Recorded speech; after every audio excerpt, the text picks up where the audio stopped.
Para mim, a matemática sempre foi a melhor forma de enxergar o mundo. Eu sempre vi matemática em tudo, mas só ver não era suficiente. Eu precisava convencer meus alunos que não paravam de me perguntar para que serve a matemática. Então, eu senti o dever de mostrar como a matemática está em toda parte no dia a dia. Matemática em toda parte 2.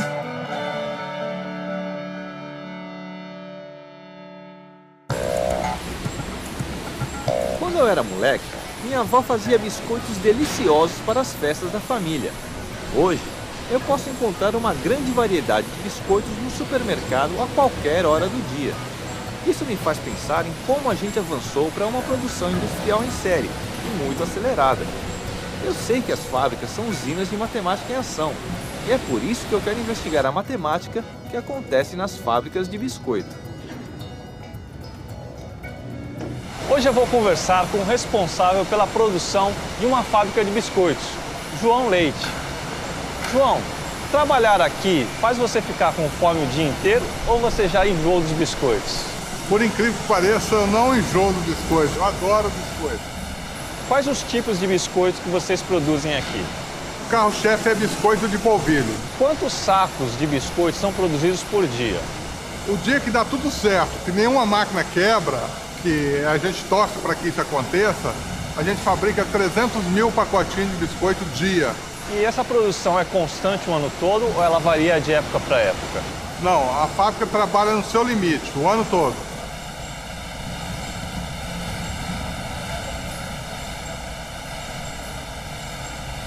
Se eu lembrasse a receita de biscoitos da minha avó, montaria uma fábrica. Mas enfim, vamos imaginar que eu já tivesse tudo que a fábrica precisa para funcionar. Essa fábrica imaginária tem capacidade para produzir 10 mil pacotes de biscoitos por dia, mas eu ainda não tenho muitos clientes. Por isso, vou produzir só 2 mil por dia. Os custos dos insumos para a produção de 1.000 pacotes de biscoito somam R$ 1.500. Além disso, eu tenho um custo fixo de R$ 60 mil por mês. Se meu custo de produção cresce a taxa de R$ 1.500 para cada 1.000 unidades e minha produção mensal é de 60 mil unidades, basta uma multiplicação simples para saber meu custo de produção. E para saber o custo mensal total, eu somo os custos fixos com os custos variáveis, chegando ao total de R$ 150 mil por mês.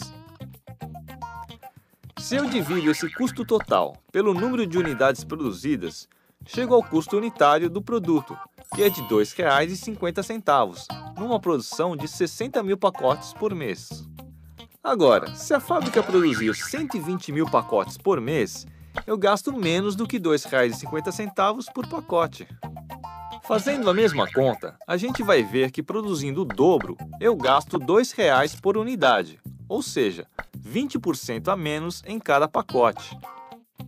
Como a gente pode ver, a relação entre custo total e volume de produção não é proporcional.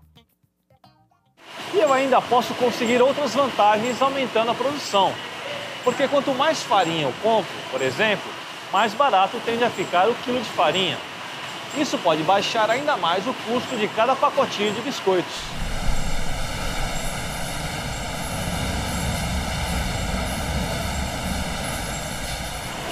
Agora, numa fábrica, se eu dobro ou triplico a quantidade de produtos produzidos, é necessário dobrar ou triplicar a quantidade de matéria-prima correspondente. Por isso, essas grandezas são diretamente proporcionais. Por exemplo, se eu gasto 1 kg de farinha para produzir 100 biscoitos, vou gastar 2 kg para produzir 200, 3 kg para produzir 300 e assim por diante. Quer dizer, a razão da quantidade de biscoitos por quilo de farinha é sempre constante. Por outro lado, quanto mais máquinas eu tenho, menor é o tempo de produção. Essas grandezas são inversamente proporcionais, porque se uma máquina produz 1.000 biscoitos a cada 4 horas, 2 máquinas iguais são capazes de produzir o mesmo em 2 horas. E 4 máquinas precisariam apenas de 1 hora para isso. Ou seja, o produto entre essas grandezas é sempre constante.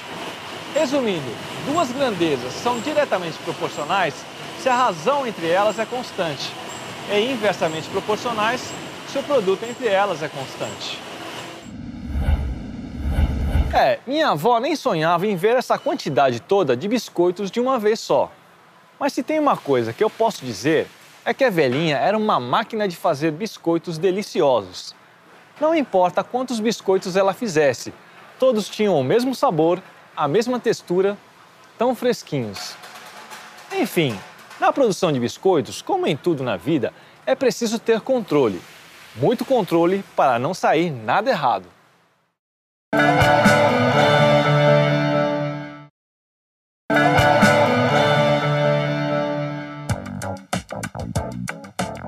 Todo produto demanda muitas coisas para ser produzido. Você precisa saber se é lucrativo produzir esse produto, precisa saber se tem gente querendo comprar o que você quer produzir, precisa aprender como fazer o produto e, principalmente, precisa controlar com rigor a produção para garantir que tudo saia como programado. E é isso que eu quero investigar, a matemática no controle de qualidade. Hoje eu vou conversar com a Flávia, a pessoa que diz se os biscoitos estão bons ou não nessa fábrica. Flávia, se você precisar de ajuda para comer uns biscoitinhos, você pode me chamar, tá? Você será bem-vindo no nosso controle de qualidade. Quais os testes de qualidade que são feitos nessa fábrica? São realizadas análises como pH, acidez, umidade, expansão do produto, controle de peso, entre muitas outras análises. E vocês guardam o lote testado? Sim, guardamos. O produto é guardado durante uma vida e meia, ou seja, 5 meses mais meia vida, então durante 7 meses e meio esse produto é guardado para controle de qualidade. Se uma amostra é reprovada, o que acontece com o lote? Todo produto que é reprovado entra para um processo de análise e é descartado. Se a minha fábrica de biscoitos produz X unidades por mês, como eu posso ter certeza de que a qualidade do produto não vai ser alterada? Antes que você pense nisso, checar biscoito por biscoito não é uma ideia viável, porque eu consumiria toda a produção nos testes de qualidade. É aí que entra a amostragem, um conceito fundamental da estatística. Toda fábrica divide a produção em lotes.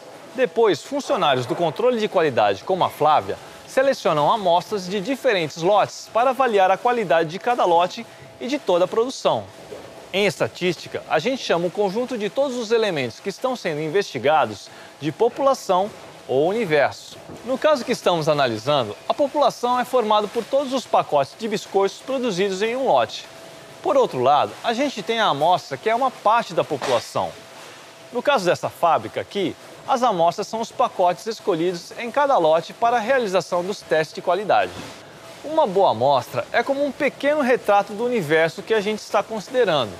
Para decidir quantos pacotes vão compor a amostra, a gente faz um cálculo estatístico para definir o nível de confiança da amostra.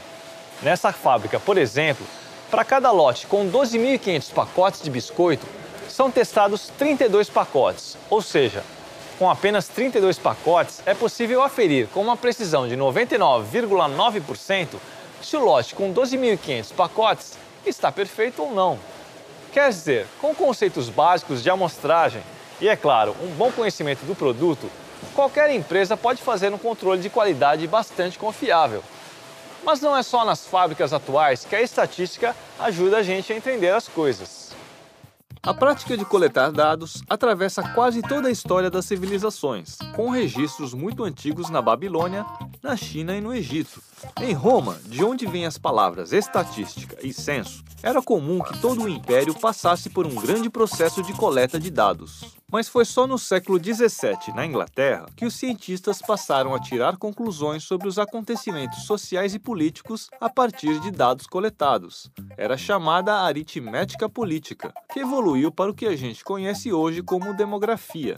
E foi também no século XVII que surgiu a teoria das probabilidades, a partir das correspondências entre dois grandes matemáticos, Pascal e Fermat, que tentavam solucionar, por pura curiosidade, problemas relacionados aos jogos de azar. Esse conhecimento se tornou a base fundamental da estatística, que está presente em toda parte no nosso dia a dia, em coisas como o censo anual do IBGE, as pesquisas de mercado, as pesquisas de opinião nas eleições, entre muitas outras.